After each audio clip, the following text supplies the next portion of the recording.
उपमुख्यमंत्री सुनेत्रा पवार आता वडू तुळापुरात दाखल झाल्यात। संभाजी महाराजांच्या समाधीला अभिवादन करण्यासाठी त्या तुळापुरात दाखल झाल्यात। संभाजी महाराजांचा 337वा बलिदान दिवस आज साजरा होतोय। त्यासाठीच आज उपमुख्यमंत्री सुनेत्रा पवार आता वडू तुळापुरात दाखल झाल्यात।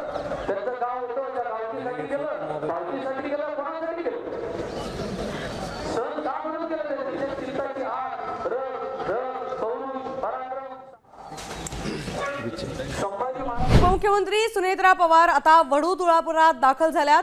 संभाजी महाराजांच्या समाधीला अभिवादन करण्यासाठी त्या तुळापुरात दाखल झाल्यात। संभाजी महाराजांचा 337वा बलिदान दिवस आज साजरा होतोय। त्यासाठीच आज उपमुख्यमंत्री सुनेत्रा पवार आता वडू तुळापुरात दाखल झाल्यात।